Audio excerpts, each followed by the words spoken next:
Hello everyone and welcome back to Classic Dune, and today I wanted to make a video talking about the economic factions in Dune, and here they are. Now, most of the factions in Dune are quite different from each other and fulfill very different roles. There are some classifications of factions like information factions or combat factions, but most of those are only consisting of two or three different factions, and it's more of a loose, short description of their advantages rather than an actual role that they fill in the game. And economic factions are so concretely named that way because it's actually very important to consider how many economic factions you have in the game. You typically don't want to have too many or too few. Now, what is an economic faction? Well, I've settled on, I think, probably the best definition, if I could say so humbly, and that is that an economic faction is any faction in Dune whose abilities either add spice to the game that wouldn't normally be added, or keep spice in the game when it would normally leave it. And this is a very important thing to consider because whenever spice is added or remains in the game, it's going to cause a degree of inflation. And for things like bidding on treachery cards or the number of forces that a player ships, where the amount people pay is not set in stone, kind of like, paying to revive a leader. Jessica, who's 5 strength, will always cost 5 strength, 5 spice to revive. The price of a single treachery card can fluctuate, and the number of forces that factions ship onto the board can also fluctuate wildly, depending on how rich the board is, and of course, how rich the particular faction paying is. So, the first faction in the straight up economic faction classification is going to be the Emperor, and this is the classic stereotypical economic faction. What the Emperor does is whenever people pay to buy a treachery card, instead of that spice going to the spice bank, the Emperor gets it. Simple. And essentially, this is a way that spice would leave the game normally. However, it remains in the game in the possession of the Emperor. And the only way for spice to leave the game is for the Emperor to bid on a card. And then, in that case, the spice does go to the bank. So, the treachery card bidding is one of the biggest sources of spice leaving the game. So, having the Emperor in play is going to be a major effect on the economy of the game. The next one, very similar to the Emperor, is going to be the Spacing Guild. And the Spacing Guild, just very simply, collects all payments for shipping that would normally go to the Spice Bank. So again, it's a way where spice would normally be leaving the game, but instead it remains in play. Again, under control of the Spacing Guild. And similarly to the Emperor, the only way for spice to leave via shipment now is for the Spacing Guild to pay for their own shipments or their allies if they happen to be allied. The next one is a little bit different, and this is an example of the second type of, or the second way a faction can be considered an economic faction, which is that they add spice to the game that would not normally be there. Now, a number of different factions add spice to the game in ways that are not like spice blows and stuff like that. Like if you think about the Bene Gesserit, where they always collect CHOM charity, but it's a very small amount. CHOM, however, always adds 2 spice per faction, aka 12 spice to the game every single turn. Because what they do is they collect that same 2 spice per player, and then anyone who needs to claim CHOM charity gets paid from CHOM or by CHOM. So that is 12 spice every turn added guaranteed, no matter how many people are claiming CHOM charity, and that is a major impact on the economy. Now, it's definitely not as big as the Emperor or the Spacing Guild's impact, but it is definitely a major consideration, and it is enough to make them a straight up economic faction. And then the last one here is actually a little bit of both types. So firstly, any spice that people pay to revive forces or leaders is collected by the Bene Tleilaxu instead of going to the spice bank. However, there's another consideration, which is that whenever any player revives forces for free, usually using their free revivals, but the Tleilaxu Gola treachery card also counts for that. Whenever a faction revives forces for free, the Tleilaxu get 1 spice. So this is, at its most, going to usually be around 6 spice per turn, but in addition to any revival payments being collected by the Tleilaxu, this can get really crazy in the end game, where you might be collecting 10 to 15 to maybe even 20 spice, depending on how bloody the game has been. Now, in any given game of Dune, the best mix will probably include at least 1 or 2 economic factions. This gives you a good balance of spice leaving the economy a little bit slower, but not adding too much. So you're going to have cards going for 4 to 6 spice on average, with a little more if it's a good card, like Atreides has seen it and has sold the information, or a little bit less if, again, maybe the Atreides has seen it and it's a bad card, it's a worthless card or a cheap hero. So it'll fluctuate, but it'll stay around the 4 to 6 spice range for a card. But if you have, say, no economic factions in the game, spice is going to be leaving the economy very quickly.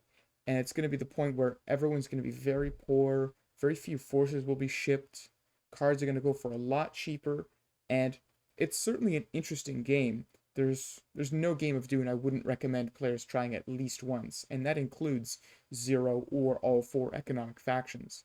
But generally, I typically prefer to have 1 or 2. And then on the complete other end of the scale is if you have all 4 of these economic factions in the game, that's where it gets crazy. That's where you start seeing players bidding like 10, 11, 12 spice for a card that they don't even know if it's not a worthless card. It could be a lasgun, it could be a Kulon, you don't know, but everyone is so rich at the table that you're not going to see any cards unless you're bidding at least 10 to 12. And then, of course, if you're playing with 6 players, there's going to be 2 other people at the table who aren't rich as hell, usually, and they're just going to be out of luck.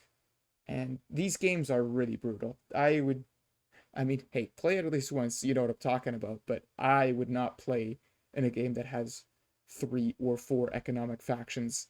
It's just, it's too crazy for me.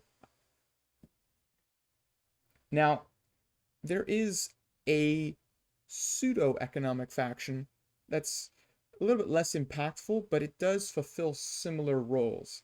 And in fact, if you were going to be using all 4 economy factions, I would also suggest using these 2 pseudo-economic factions so that they're at least not in a horrible position.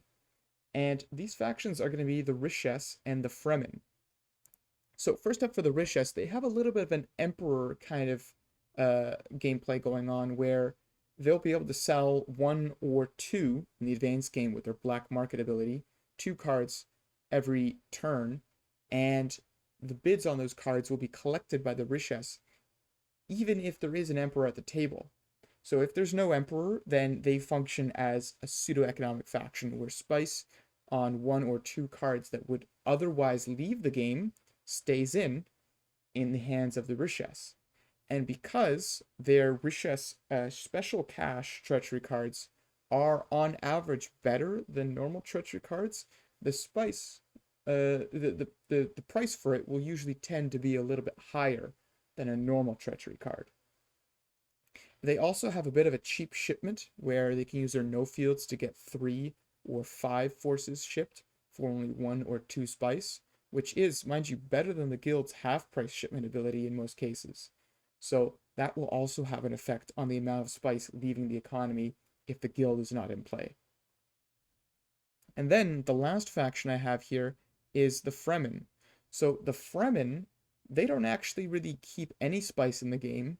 It's more that they don't spend a lot. So it's not like spice would leave the game, but instead they collect it. It's just that they can only spend spice on treachery cards. They get all the revivals for free, and unless you have a Tleilaxu upping the revival limit, or a reinforced or recruits card upping the revival limit, or if they've lost all their leaders and now they're reviving them, the Fremen don't have to pay anything for revivals. And then Shipping as well. They don't have to pay to ship forces. They get them shipped for free anywhere within this yellow zone here. And on top of that, if you're playing in advanced, they don't even need to pay spice to spice dial. So there's a lot of ways that spice typically leaves the economy where the Fremen does not have to pay. And oh, it should be noted that as I was saying that, I totally forgot that the CHOM, they also collect half the spice that players spend on dialing their forces during a battle.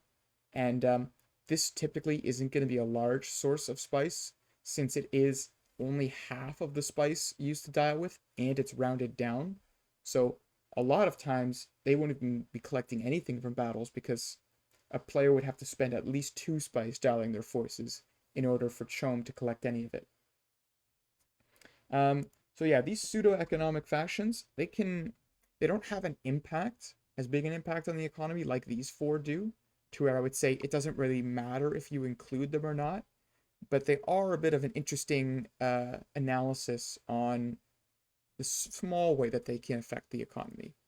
It's small, it's minor, but again, I'll say it, if you're using these 4 economic factions for whatever reason, definitely include these 2 as well, because these 2 factions will be able to survive in such an inflated game that will be.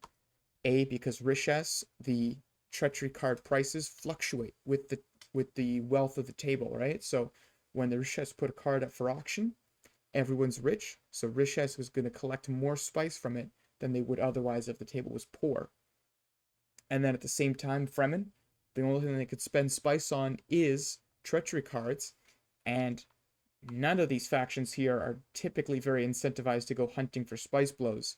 So the Fremen will usually be able to get them uncontested or with very little difficulty, and that'll mean that they can still survive in the inflated game. If you are going to use these 4 and you don't want to use Richesse or Fremen, another good option is the Bene Gesserit, because they're already going to be poor in most games, and they're going to be surviving mostly off of the money of their future ally anyways, so it doesn't matter that they'll be poor in the very inflated game. They can survive anyways, even though their economy doesn't scale that much to the game. So they're in a bit of a similar boat to the Fremen. So there's a quick overview on what the economic factions in the game are, what effect they have in the game just by being there or by not being there, and how you might want to think about including them in your future games, how you want to mix up the factions and choose which you include and which you don't. It can be especially interesting if you're using a weird draft method other than just, picking in order, like if you were, say, banning 6 factions and then randomizing from those remaining 6, or if you're getting dealt 2 random and picking 1 from there. So it's a good thing to keep in mind.